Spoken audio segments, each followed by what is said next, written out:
Assalamualaikum warahmatullahi wabarakatuh. Selamat pagi anak-anak, gimana kabarmu kali ini? Jumpa lagi dengan Ibu. Pagi ini kita akan bahas materi pertama, yaitu pewarisan sifat. Materi pertama di kelas 9.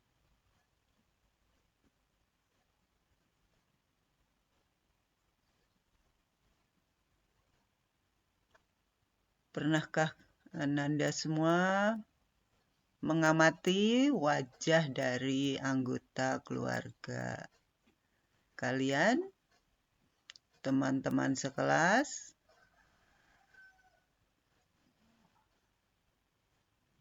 Kita lihat contohnya misalnya kelas 86 tahun kemarin. Warna kulitnya ada yang putih, ada yang hitam, hidungnya ada yang mancung, ada yang pesek. Bagaimana bentuk hidung mereka?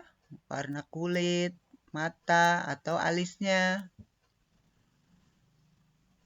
Bagaimana juga dengan teman atau saudara yang kembar? Adakah perbedaannya? Kita lihat nih wajah-wajah orang kembar.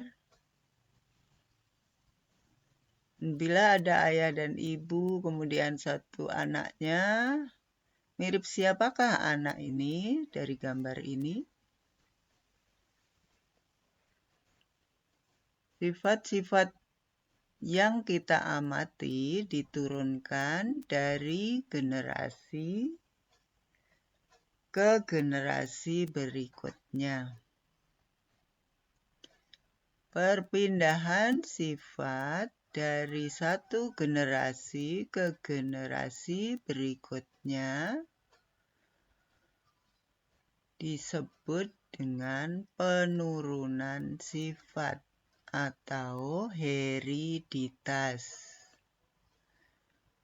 Dalam ilmu genetika, tubuh manusia tersusun atas banyak sekali sel. Dalam sel ada inti, di dalam inti ada kromatin. Kromatin menebal akan bentuk kromosom. Dalam kromosom ada untaian yang namanya DNA. Dalam DNA ada gen. Ini kalau digambarkan secara jelas, yang mengendalikan sifat organisme adalah gen. Gen adalah kode yang diwariskan ke generasi berikutnya yang menjadi penentu sifat makhluk hidup.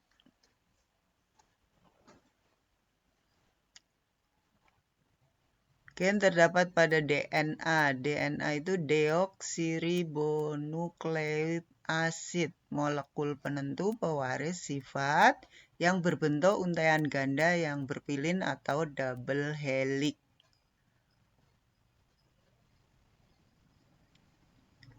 Ini adalah gambar kromosom, yaitu materi genetik berupa benang halus atau kromatin yang terdapat dalam inti sel tempat melekatnya gen. Ini kromosom yang dimiliki laki-laki dan perempuan. Jumlah kromosom tubuh manusia ada 23 pasang atau 46 buah. Kromosom pada sel tubuh bersifat diploid atau berpasangan, simbolnya adalah 2N. Kromosom pada sel kelamin atau gamet bersifat haploid atau N, artinya tidak berpasangan.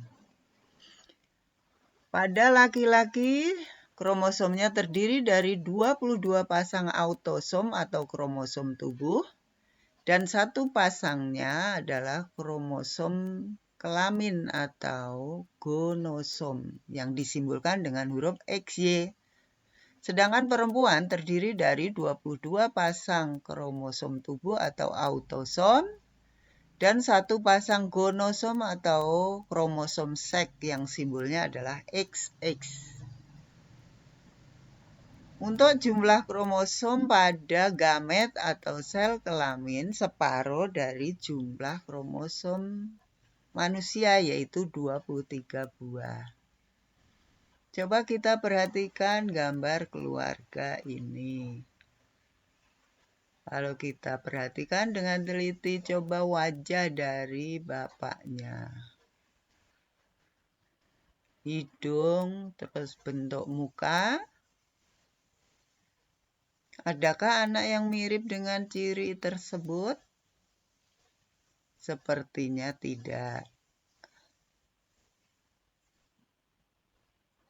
Sifat induk atau sifat orang tua yang tertutupi atau tidak muncul pada keturunannya disebut resesif. Jadi hidungnya yang mancung dan mukanya yang oval.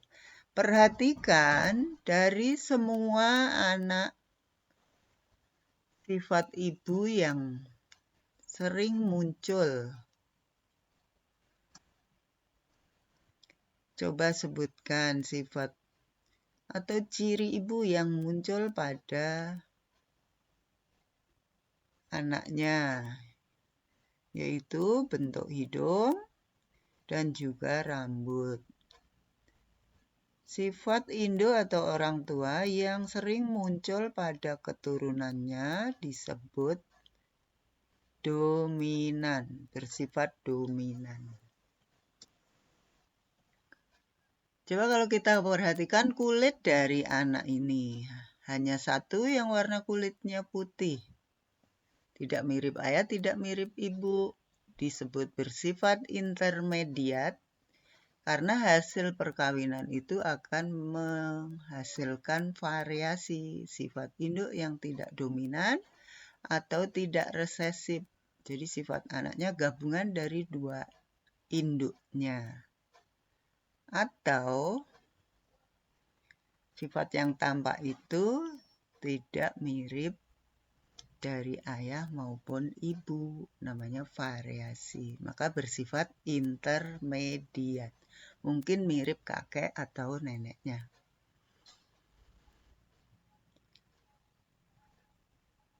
Ayo kita kenali dirimu. Mirip siapakah? Dirimu mirip ayahkah? Bila mirip ayah, maka ayah bersifat dominan dan ibu bersifat resesif. Atau sebaliknya, bila mirip ibu, maka ibu dominan dan bapak resesif. Ataukah kamu memiliki kemiripan dari gabungan ayah dan ibu? Atau berbeda dengan ayah dan ibu, berarti disebut bersifat intermediat ayah dan ibunya. Bagaimana menurut pendapatmu bila kita melihat foto berikut? Apakah mereka bersaudara karena wajahnya yang mirip?